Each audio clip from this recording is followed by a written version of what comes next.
हे hi everyone.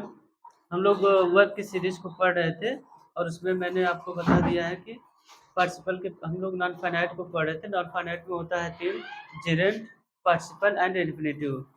तो guys मैंने gerund को भी बताया है, पार्टिसिपल को भी बताया है, and today we are going to read about infinitive. देखिए, सबसे पहले तो ये समझेंगे कि इन्फिनेटिव किसका काम करता है। Just wait for a minute. Thank you. सबसे पहले हमें देखना है कि इन्फिनेटिव किसका क्या काम करता है। तो इन्फिनेटिव भी क्या होता है, यह सब्जेक्ट प्लस ऑब्जेक्ट का काम करता है। ठीक, मीन्स इज दैट नाउन, क्योंकि नाउन ही तो सब्जेक्ट और ऑब्जेक्ट का काम करता है। अब हमें देखना है कि इन्फिनेटिव कितने होते हैं। अगर हर एक चीजें बट रही है तो इन्फिनेटिव भी तो बटना चाहिए। तो देखते हैं, दो होते हैं इन्फिनेटिव। अब एक होता है टू इन्फिनेटिव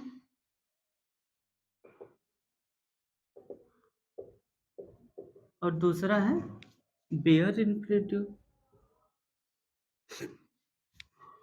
देखिए, जब वर्ब के साथ टू आ जाए, टू के साथ जब भी कोई वर्ब आए तो उसी को टू इन्फिनेटिव कहते हैं।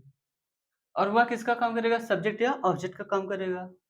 बेयर इन्फिनेटिव क्या होता है, root form of verb. Root का मतलब जड़, जड़ मीन्स वर्ब के फर्स्ट फॉर्म।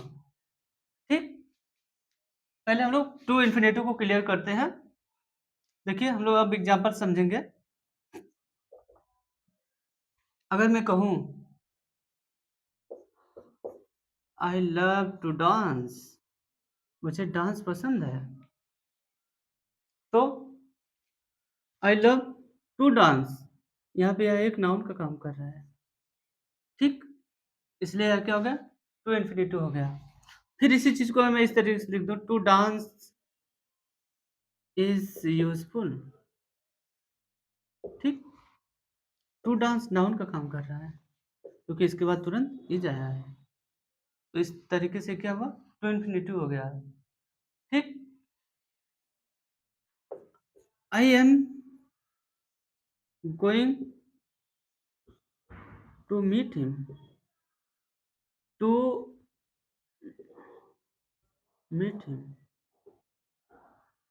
To meet. ठीक, V1 है और टू के साथ में V1 आया है तो इन्फिनेटिव हो गया।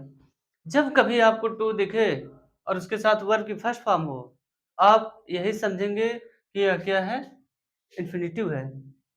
लेकिन जरूरी थोड़ी है कि टू के साथ वर्ब की फर्स्ट फॉर्म आए। कभी कभी टू के साथ आईएनजी भी आ जाता है, उसको अभी मैं अगले वीडियो में बता दूंगा कैसे होता है। क्योंकि वहां पे कुछ ऐसे वर्ब होती हैं जैसे कि अकस्टम्ड, एडिक्टेड। और मैं कोई सेंटेंस बना दूं, ही इज जैसे, चलिए लिख लेते हैं, he is addicted to dancing. अब देखिए, टू तो आया है, देखिए इसके साथ क्या आ गया, डांसिंग। तो यहाँ पे यह इन्फिनेटिव नहीं हुआ। ठीक, it's for advance, now we have to understand about to infinitive. Okay, bare infinitive क्या होता है, वर्ब की फर्स्ट फॉर्म V1। ठीक है, एग्जांपल फॉर्म हियर। अगर मैं कहूं आई मेड हिम अंडरस्टैंड, मैंने उसे समझाया। एक वर्ब मेड, एक वर्ब अंडरस्टैंड, लेकिन ये क्या है, V1 है। ठीक, तो यह क्या हो गया, बेयर इन्फिनेटिव हो गया। अब मैं कह दूं आई मेड हिम रन, मैंने उसे दौड़ाया, तो ये भी क्या है, V1 है, वर्ब की फर्स्ट फॉर्म। और फिर मैं कहूँ लेट मी गो, गो क्या है?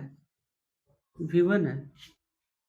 तो means is that if in any sentence we are finding V1 that is working as a bare infinitive. ठीक, लेकिन आपको ये भी ध्यान देना है कि उसमें दो वर्ब आने चाहिए। जैसे कि लेट आ गया, मिड आ गया, यहाँ भी मिड आ गया, उसके साथ क्या हो रहा है? V1 आ रहा है। Like this we can understand that that is bare infinitive. ठीक, question is that I can read it. Can भी एक वर्ब है, ये भी एक वर्ब है। क्या ये भी हो सकता है? आंसर दीजिएगा। ठीक है, तो गाइस हमारा जो चैप्टर था ये यहाँ पे फिनिश होता है। और बात अगर है कि कुछ ऐसे वर्ब होते हैं जिसके साथ टू भी आता है और आईएनजी भी आते हैं, उसको मैं नेक्स्ट वीडियो में कवर कर दूंगा। ओके, ठीक है, आप स्क्रीनशॉट ले सकते हैं।